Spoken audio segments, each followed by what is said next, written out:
ایک دفعہ شیطان آیا ہمارے نبی سے ملنے، تو آپ نے اس سے پوچھا تیرے دشمن کتنے؟ کہنے لگا 15۔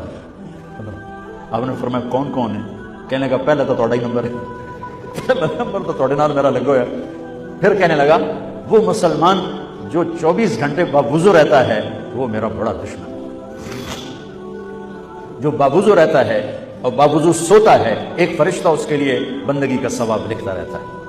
خیر واپس آتا ہوں، میرے نبی نے فرمایا 4 باتیں لے لو اور دنیا بھی تمہاری آخر، ساری PIA زندہ ہو جائے گی، ساری اکانومی زندہ ہو جائے گی، ساری معیشت زندہ ہو جائے گی۔ 5 بھی نہیں، ایک انگلی بھی آپ نے نیچے کر دی، کہ یہ بس اتنی لے لو۔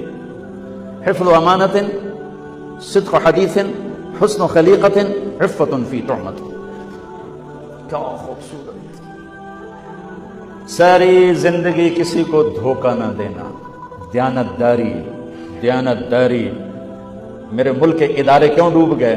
دیانت نکل گئی، کھوٹ آ گئی، دھوکہ آ گیا۔ میرے نبی نے کہا حفظ امانت، کبھی امانت میں خیانت نہ کرنا، صدق حدیث، کبھی جھوٹ نہ بولنا، ہمیشہ سچ بولنا۔ میرے نبی نے فرمایا میرا امتی ہر گناہ کر سکتا ہے، 2 نہیں کر سکتا، ایک جھوٹ کبھی نہیں بولے گا، ایک دھوکہ کبھی نہیں دے گا۔ میرے نبی کی 2 صفتیں ہائی لائٹ ہوئی، صادق اور بولو کیا ہیں؟ کوئی اور بھی تو ہو سکتی تھی، جس سے مشہور کیا، قاب قوسین بھی تو ہے، اور ادنا بھی تو ہے، واللیل بھی تو ہے سیاہ زلفوں والا، والضحیٰ بھی تو ہے روشن چہرے والا۔ کس سے مشہور کیا؟ صادق امین۔ اگر آپ مجھ سے سوال کرو، میں ممبر رسول پہ بیٹھا ہوں کہ مولانا صاحب سارے دین کو 2 لفظوں میں بتاؤ، ساری شریعت کو، تو میرے پاس 2 لفظ ہیں، سچائی اور امانت داری۔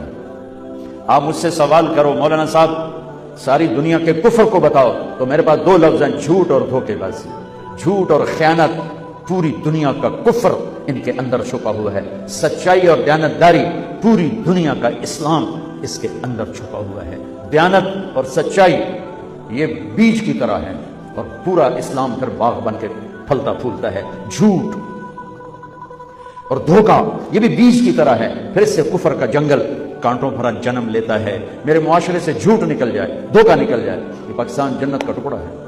یہ حکومت کے بس اب نہیں ہے کہ وہ سب کو سچ بلوائے، یہ مجھے کرنا ہے، مجھے کرنا ہے، میں نے اور آپ نے اس کو شروع کرنا ہے۔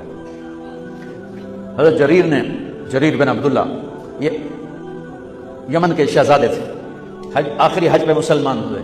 اپنے نوکر سے فرمایا گھوڑا خرید کے لا، میں پیسے یہاں پیمنٹ کروں گا۔ وہ منڈی میں گیا، 300 روپے کا گھوڑا لے کر آیا۔ جب انہوں نے گھوڑے کو دیکھا تو وہ قیمتی تھا، مالک کو پتہ نہیں تھا، اور یہ گھوڑوں کی نسل کے پہچاننے والے اس سے کہنے لگے تیرے گھوڑے کے 400 کر دوں؟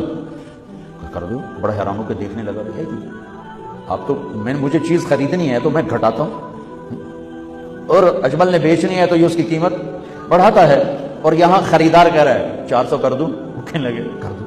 اور 500 کر دوں؟ کہنے لگا کر دو۔ 600 کر دوں؟ وہ تھوڑا تھوڑا گھبرانے لگا، وہ یہ چکر کی ہے۔ 700 کر دوں؟ 800 کر دوں؟ وہ کہنے لگا حضور تسی لینا تو لگو، پر میرا مزہ آتا نا، تسی کدی لین والے بھی پیسے بتائے، تسی میں نے 300 دے میں جاواں، کہنے کہ اس کو 800 دے دو اور گھوڑا باندھ دو۔